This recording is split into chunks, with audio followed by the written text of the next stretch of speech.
Yo les gens, c'est Jojo Cinéaste, j'espère que vous allez bien. Donc aujourd'hui, je vais vous parler du story time le plus récent qui s'est passé. Alors, ce sera pas dans ma vie, ce sera dans la vie de ma cousine. Aujourd'hui, je raconterai pas un story time sur moi, ce serait sur ma cousine qui a un an de moins que moi, mais cette information est très peu inutile, donc on peut passer à la suite. Et quand je vous dis que c'est récent, c'est vraiment récent. Genre, c'est passé en 2020. Ça se passait entre fin janvier et début février. Donc, c'est il y a même pas 2 mois, quoi.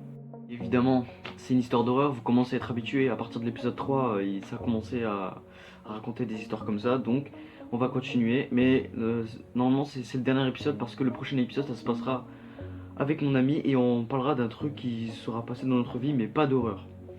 Bref, ma cousine, qui s'appelle Mandy, a toujours été quelqu'un qui aimait bien sortir.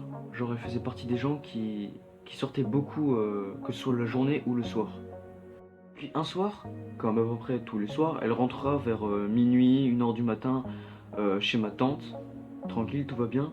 Et puis, il y a quelque chose de bizarre en elle. Genre, c'est vraiment tout bizarre, hein. Parce que d'habitude, quand elle rentre chez elle, elle est toute souriante, ou alors elle parle à ma tante et sa sœur. Et là, il se passe rien. Elle parle pas. Après, ma tante se dit, bon, elle doit être fatiguée et tout, coup, elle rentre dans la chambre et tout. Mais Mandy était vraiment très très bizarre. Alors que d'habitude, c'est vraiment une personne souriante. En fait, depuis quelques années, elle a commencé à être beaucoup plus calme et beaucoup plus souriante qu'elle l'était avant. Parce qu'avant, elle était bien plus impulsive. Elle s'énervait très facilement. Bref, elle changeait de personnalité, quoi. Puis là, ma tante arrive dans la chambre. On va l'appeler Momo. Momo arrive dans la chambre et elle demande à ma cousine si tout va bien, quoi. Et là, Mandy se met à insulter Momo, mais je ne sais pourquoi. Elle se met à l'insulter de connasse, ferme la porte. Très bien. Quand t'entends ça déjà, bah t'es sous le choc parce que bah, Momo n'a rien fait. Elle veut juste savoir, elle veut juste prendre des nouvelles de sa fille pour voir si tout va bien. Parce que quand elle le voit rentrer à la maison et que au final elle voit qu'elle tire une gueule de 15 mètres et qu'elle est pas bien, qu'elle a envie de se coucher alors que d'habitude elle va dans le salon avec les autres pour parler et tout. Et là, ben, c'est vraiment très très bizarre, quoi. Du coup, bah, Momo n'a pas envie de créer des problèmes avec sa fille, puisque déjà, ils s'entendent depuis plusieurs années, donc ils vont pas s'engueuler comme ça du jour au lendemain.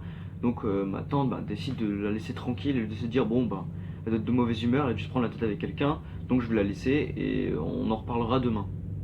Du coup, le lendemain matin, Mandy elle va dans la cuisine pour aller, bah, je sais pas, boire un café ou bref, faire sa vie, quoi. Et du coup, il y a ma tante qui lui pose des questions, est-ce que tout va bien? Mandy lui répond, oui, tranquille, et toi? Et bref, et en fait, ce qui est bizarre, c'est que bah, Mandy ne se souvient de rien en fait. Elle se souvient pas qu'elle a insulté Momo de connasse. C'est ça qui est bizarre. Et elle se souvient vraiment de rien. Du coup, bah, ma tante essaie de lui faire comprendre, bah, hier quand t'es rentré, tu t'en souviens pas, tu m'as insulté, après t'es parti dans la chambre et tout. C'est bizarre. Et Mandy, elle dit qu'elle se souvient pas du tout. Elle demande même à ma tante si elle est sûre de ce qu'elle raconte en fait. Et c'est vraiment bizarre. Du coup, la journée passe, tout va bien, ça se passe trop bien entre eux. Du coup, ils arrivent au soir et évidemment, comme je vous l'ai dit au début de vidéo, ma cousine adore sortir le soir. Et du coup, elle redécide de sortir le soir, tranquille, tout va bien, avec des potes. Après, je ne sais pas où elle est parce que c'est sa vie privée. Donc, elle part n'importe où et après, elle rentre encore une fois à la maison à 1 heure et 2 heures du matin. Et vous allez deviner la suite. Mandy se remit à insulter encore ma tante, mais cette fois-ci pas que à ma tante, à sa sœur qui est ma cousine aussi, une autre cousine qui s'appelle Tina. Elle se met à l'insulter aussi dès qu'elle rentre dans l'appartement en fait. Et là, il commence à avoir un truc bizarre. Ma tante se dit mais attends, ça fait 2 fois, 2 nuits qu'elle rentre en pleine, bah, à 1 heure du matin et elle se met à insulter mais pour un rien. Elle commence à devenir agressive. Du coup, mon autre cousine qui est elle très différente de ma tante parce qu'elle est très impulsive, du coup elle s'énerve très facilement. Du coup se met à réinsulter Mandy. Du coup ça commence à chamailler entre les deux, ça commence vraiment à hausser le ton. Il commence à avoir une petite embrouille, tu vois. Bref, ils se répondent au tac les deux. Et à un moment, Mandy commence à prendre un objet et lui lancer dans la figure. Chose qu'elle ne fait jamais. Du coup, bah, ma tante est choquée parce que Mandy vient de balancer quand même un objet assez lourd, je sais plus c'était quoi, bah ils m'ont pas dit, là, ils m'ont pas précisé c'était quoi comme objet, mais bref, l'objet qu'elle a lancé était assez lourd sur Tina. Du coup, bah, Tina était choquée et là ça commence vraiment à partir en bagarre. Ils se bagarraient tous les deux. Du coup, ma tante qui est quand même un peu fragile ne pouvait pas les séparer, même en les tirant. Et là, il se passe quoi? Mandy commence à péter un câble. Il y a ses cuisses commencent à se transformer en grosses cuisses de bonhomme et je sais pas ce qui s'est passé. Et le jour-là, il y avait Tina, il y avait Momo, il y avait Mandy du coup qui est rentrée à la maison et t'avais une autre sœur à eux euh, qui s'appelle Aurélia. Voilà, du coup, ils étaient trois. Ils étaient à trois sur elle. Ils étaient à trois sur Mandy pour la séparer bah, du coup de Tina. Du coup, ils étaient à trois et ils arrivaient même pas. Et quand ils regardaient dans les yeux de Mandy, elle avait une haine en elle. Je sais pas ce qu'elle avait. Elle avait les yeux hyper rouges. Bref, c'était un détail très flippant et perturbant parce que quand tu vois ta fille comme ça en colère contre toi, a eu une haine pas possible, mais tu ne sais pas pourquoi, c'est flippant. Bref, le lendemain est passé, tout va bien entre eux, et c'est vraiment bizarre, hein. Et Mandy se souvient encore une fois de rien du tout. Et là, ça commence à inquiéter, bah, même plus qu'inquiéter ma tante et sa sœur. Ils commencent à se dire, ok, il y a un truc bizarre avec elle. Du coup, ils mènent vite fait leur petite enquête. Bon, c'est très facile de dire ça, mais ils pensent que Mandy est possédée par une personne. Par une personne quelconque. Elle a dû rencontrer une personne dans la rue. Bref, ça pourrait être n'importe où. Et Mandy s'était fait posséder. Il se trouve que le lieu qui enclenche la possession de Mandy, c'est chez elle. Voilà. En gros, dès qu'elle rentre dans l'appartement, elle pète un câble. Littéralement. Mais vraiment, elle pète vraiment un câble. Bref, on arrive au troisième jour, et là, Mandy, en fait, repète un câble, mais cette fois-ci, c'est pas dans la nuit, c'est dans la journée. Elle était tranquille avec sa famille, avec Mandy, Momo, tout ça. Tina, je veux dire, pardon, excuse-moi. Et à un moment, elle commence à balancer la table par terre.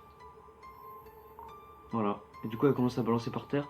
Et Momo et Tina commencent à avoir peur sur le coup. Et il se mit à la calmer. Mais Mandy commence à encore plus péter un câble. Genre, limite, à un moment, elle commence à prendre un couteau dans la cuisine et veut se tailler les veines avec.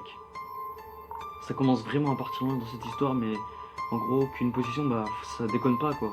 Et en fait, le lieu déclencheur, comme je vous l'ai dit, c'est vraiment dans son appartement. Dès que Mandy franchit un pas dans son appartement, elle pète un câble, elle devient plus elle-même, elle devient une, je sais pas, une sorte de monstre, elle, elle devient un taré en fait. Et c'est pour ça que du coup, après ces 3 jours très mouvementés, ma tante lui prend pas le risque, fera dormir Mandy chez une cousine à elle, le temps de la calmer, et Momo va aller de son côté demander de l'aide à un médium. Et il se trouve que le médium se trouve en Turquie. Après, je n'ai pas la suite de l'histoire parce que je me suis pas renseigné. Voilà. Mais je sais que juste qu'aujourd'hui, Mandy va mieux. Elle a plus de possession, que tout va bien. Que maintenant qu'elle va dans un appartement, dans son appartement chez Momo, il- tout va comme le mieux, quoi. Et c'est vraiment bizarre en fait. Elle a pu se faire posséder par n'importe qui. Elle a même pu se faire posséder par téléphone.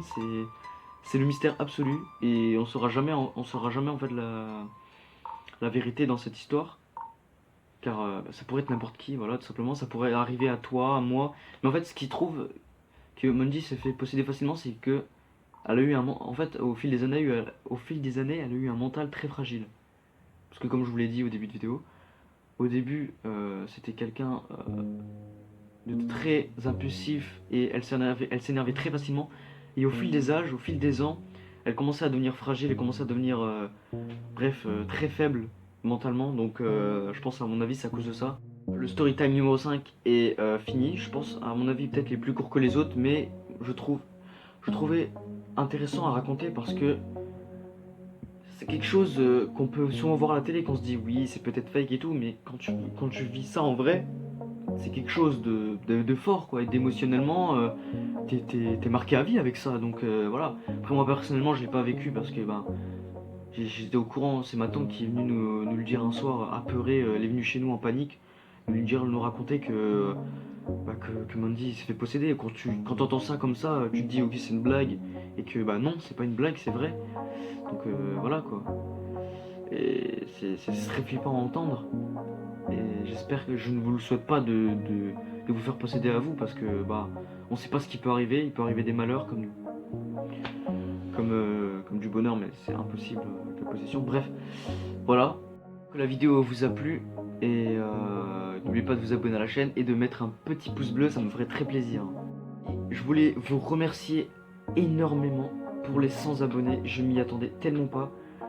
Euh, pour moi, c'est vraiment, c'est vraiment énorme, parce que je sais que pour certains 100 abonnés c'est rien, mais pour moi jamais je penserais qu'un jour j'arriverai à 100 abonnés quoi. Alors que je sais que le 100 abonnés ça va être le début.